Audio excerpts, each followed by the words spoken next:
Well, now that the worst of 2023 is out of the way, I can finally relax and reward myself by talking about my favorite films of 2023. First of all, I want to say how awesome of a year 2023 was for me. I know many people may disagree with that statement, but for me, it's been one of the best years I have had in a long time. There are no immediate deaths in the family, I didn't need to worry about being caretakers for family who need caretaking, and best of all, I got engaged to my girlfriend.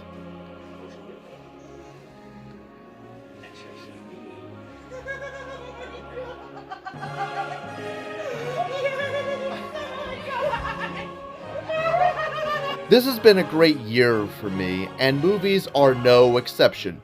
Sure, you still have the crappy ones, go see my worst of 2023 video, but what year doesn't have bad movies? For me, the good definitely outweighs the bad in this case. In fact, I have seen so many great films where this list was extremely difficult to make, even more so than last year. It was even to the point where I decided to say, fuck it, I'm making a top 20 list, plus some honorable mentions. Maybe it's my own fault for going out of my way to see all these great movies, but come on, I couldn't resist not seeing them. Second of all, I haven't seen every good movie that came out this year, such as When Evil Lurks, Society of the Snow, or The Zone of Interest. I will see those eventually, but as of recording this video, I haven't gotten to them yet. However, I have more than enough entries to make a big ass list like this. Third, I'll only be using still images when commentating instead of the usual trailers with filters, because even though my videos should be under fair use and am trying to get under YouTube's content ID detection system, it still doesn't work, and I will only be showing the images and the title screen in the trailer for a few seconds when transitioning to the next entry. I don't need to get my videos blocked again like it did last year when I praised RRR and these assholes didn't want any free promotion or attention from their movie. What the hell is wrong with you people? Finally, just like with my previous list, this is just my own personal opinion. So if your favorite is not on the list, either I haven't seen it or they weren't as strong as my top 20 in my eyes. In fact, tell me some of your favorite films of 2023 are in the comments below. Whether you agree or disagree with this list, this is more of a celebration to show the best of 2023 in terms of movies. With that out of the way, let's get started.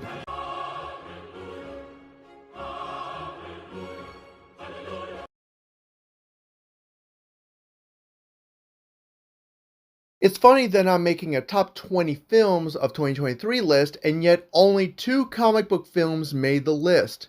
One being Blue Beetle, and the other one you will see later on the list. With both Aquaman and the Lost Kingdom and The Flash both being train wrecks for the finale of the DCU, and Shazam! Fury of the Gods just being okay for me, Blue Beetle felt like a breath of fresh air. Even though we will never see a sequel to this because of this film bombing and the DC universe being rebooted by James Gunn, it is great to see a fun comic book movie for once after enduring mostly crap through this year. Xolo Maridueña is awesome as Jamie Reyes. I loved his performance in Cobra Kai, and I was excited when I first heard that he was going to play Blue Beetle, and he did not disappoint. I love his dynamic and chemistry he had with his whole family. They were a blast to watch, especially George Lopez as the hilarious uncle. The action scenes are a lot of fun, and the CGI is well done for the most part. Sure, it's kind of wonky at times, but I thought for the most part it was well done.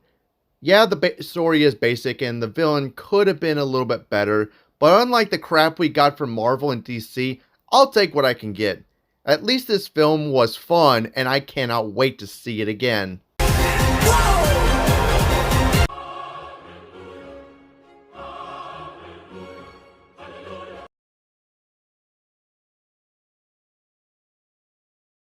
Now, I wouldn't call myself a massive Saw fan, even though I have seen all 10 entries in this franchise. However, Saw X, in my opinion, is the best Saw film of the franchise for me.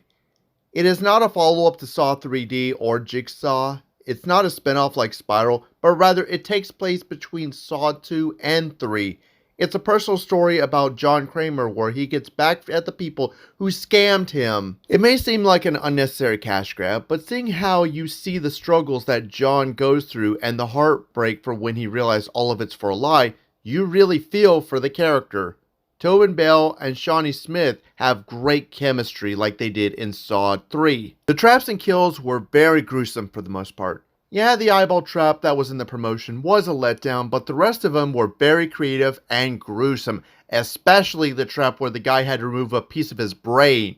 If I had any issues, it would be that I didn't like how the mastermind of the whole operation got to live at the end, and both Tobin Bell and Shawnee Smith do look older than they did in Saw 3, which is supposed to take place before.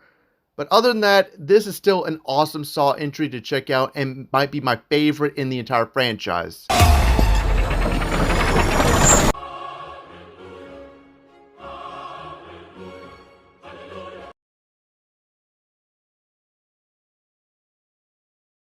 While I may not be a history expert, nor do I know anything about Joseph Boulogne or the first ever African American who served as a French composer, however, I was still curious and willing to check this film out due to all of the high praise it's been getting.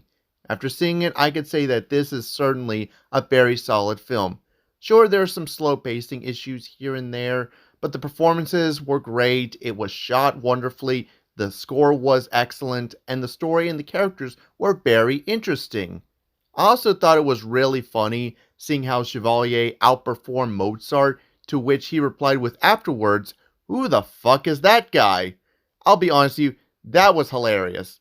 But overall, I would say this film is certainly a solid entry, and I would definitely recommend this to anyone, whether you're a musical history person or just a fan of good movies in general.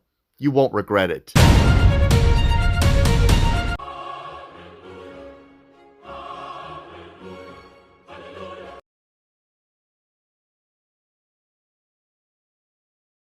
As I always say, you can never go wrong with Martin Scorsese. The man has never directed a bad movie or even a subpar movie.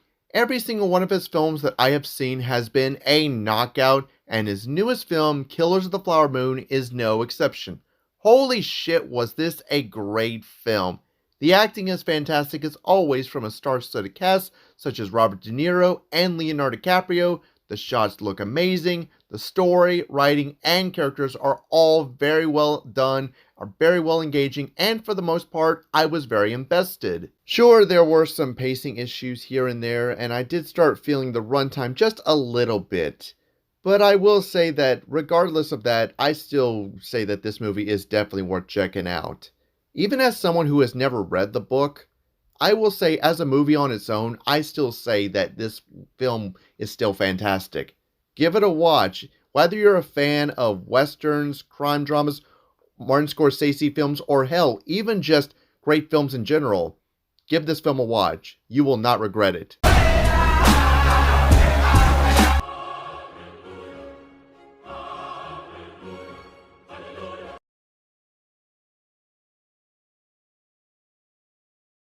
The final film made by Blue Sky Studios that finally saw the light of day, and let me tell you that this company went out with a bang.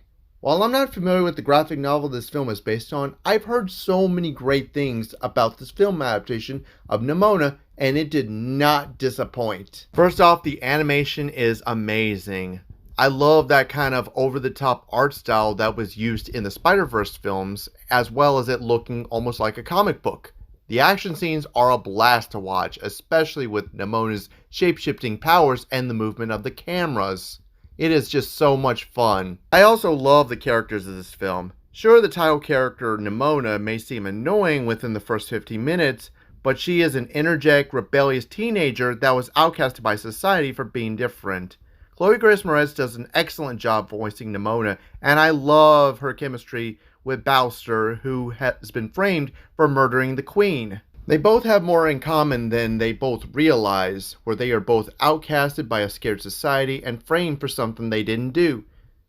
I also like how Nimona has some really funny moments in this movie. The pacing is also very well done, and not once was I bored. Not to mention the other cast of characters such as Ballister's lover, Ambrosas, who knows his friend and is conflicted between betraying his kingdom and betraying his boyfriend. The only negative I could think of is that the villain is pretty generic and bland. They don't have anything to them except just a villain that refuses to accept monsters as part of society. But that's like the only issue I have with this. Other than that, this is definitely an animated film I would definitely worth checking out.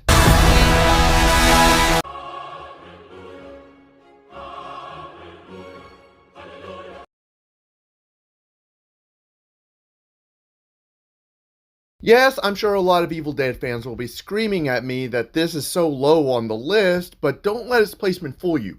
I still love this movie. Is it my favorite horror film of 2023? No, that would be at number 9 on the next video. But first, let me praise this movie first. As someone who loves all of the Evil Dead movies, and yes, that does include the 2013 remake, I will say I was hyped for this one, and I walked out with a smile on my face. I had such a fun time watching this movie. The performances all around were great, the film is well shot, and it creates that same feeling that the original film did, including the iconic shots that was used in the opening. Not to mention, the score was also very well composed. As you would expect from an Evil Dead movies, the kills were so brutal and over the top. They are easily the highlights of the film. Normally, I have a problem with constant use of CGI blood in horror films, but here I thought it was incorporated very well. And I thought the characters, for the most part, were very well interesting and unique. Would I have liked a little bit more development before shit hits the fan with them? Sure, but they were still well done for the most part. I also like the different setting that this film had. The typical cabin in the woods setting has been done to death in these movies before, and I'm glad that they changed up the location so that it takes place in an apartment building in the city. It's a different, unique take for an Evil Dead movie. While I would still say that Evil Dead 2 remains my favorite Evil Dead movie, I can at least see this being in the top 3. If you want a fun, over-the-top horror film, this is one movie to definitely check out, especially if you're an Evil Dead fan. What will be, will be.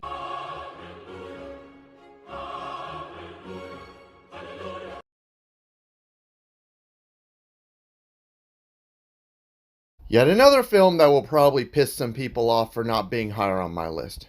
But again, I still love this movie. Now, when I first saw the trailer, I was excited to check it out, and let me tell you, after seeing it, it did not disappoint. Even though I haven't seen all of Alexander Payne's movies, I loved what I have seen from him, especially Sideways, which also starred Paul Giamatti. The performances were excellent. Giamatti has great chemistry with Dominic Sessa. The cinematography looks amazing, especially that old 70s grainy feel of movies from that era. The setting is incredible, and the music is top-notch. The pacing was also very well done, and I wasn't bored once throughout this movie. Even the characters and story were also well done. The only thing that prevents me from giving this movie like a perfect 10 out of 10 or being much higher on the list is I felt like the other holdover students were underutilized and just appeared throughout 30 minutes of the movie. They were all very interesting, and I feel like they could have focused more on the other students instead of like sidelining them. I mean, it's called the holdovers for a reason, and I would prefer it to focus on all of them. Though that's probably just more of a nitpick since this movie is still fantastic and worth checking out. The Holdovers.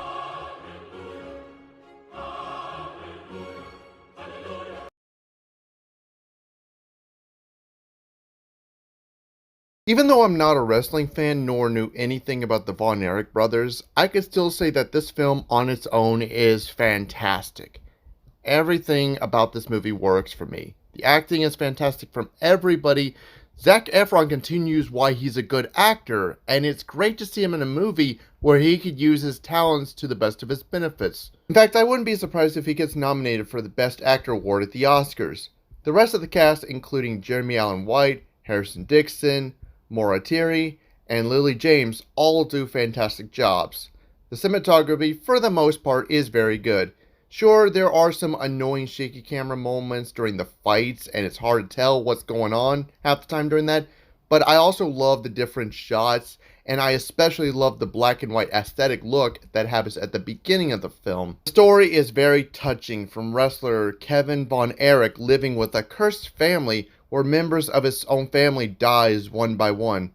I got very teary-eyed by the end, by the part where one of his brothers, Kerry, dies and meets his other deceased brothers, including one he never met since he died before Kerry was even born. Hell, I was even told in the real-life story there was one other brother who also died a similar way from one of the other brothers in the movie.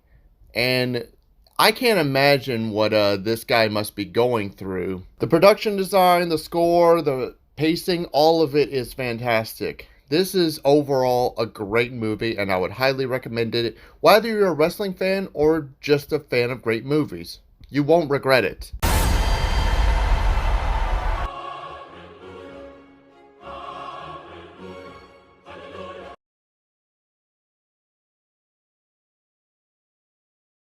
Even though I haven't seen all of David Fincher's films, I could say from what I have seen of him, he is a brilliant director. From Fight Club, to The Social Network, to The Panic Room, to Gone Girl.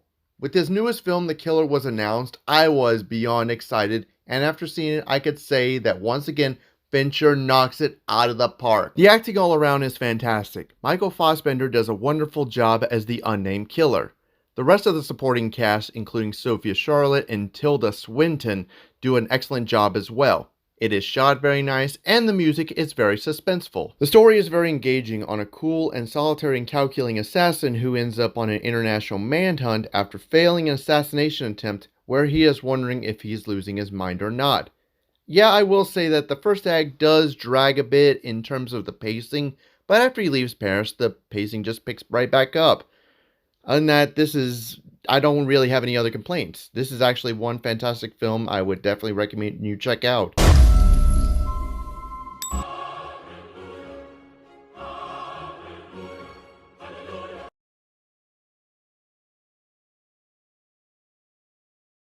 By the trailers and positive reviews that this has been getting, I was excited to see this film. Plus, it was directed by Yorgos Lanthimos, who directed the Oscar-nominated film also starring Emma Stone, The Favorite, which I loved. After seeing it, I am happy that it did not disappoint. In fact, I might actually prefer this over The Favorite. The acting from everyone is wonderful. Willem Dafoe, Rami Youssef, and Mark Ruffalo all do great jobs with their performances. However, the standout performance is Emma Stone as Bella Baxter. She gives a believable performance, and if she doesn't get nominated, then I will go up to the Oscar committee and slap every single one. The cinematography is some of the best cinematography I have seen all year. It doesn't surprise me since the cinematographer was the same one from The Favorite, and that had some amazing shots. From the fishbowl wide-angle lens or the panning shots. He wasn't able to win for The Favorite, unfortunately, but I could definitely see him winning for this one. Not to mention, I love the black and white aesthetic look at the beginning of the film. I'm always a sucker for that kind of thing. The story is very interesting. It explores a Frankenstein-like tale where a scientist recovers a pregnant woman's body who committed suicide to escape her abusive husband and replace her dead brain with her unborn child's, and her intelligence process grows at a very rapid growth rate. She explores the feelings of maturity and her sexual exploration. The pacing is well done and I wasn't bored once. The production design and score were also great. And to be honest with you, I can't think of a single thing wrong with this movie or anything I want to complain about. It's a wonderful film that I cannot recommend enough. Well, that's it for part 1. Stay tuned for part 2 where I discuss my top 10 favorite films of 2023.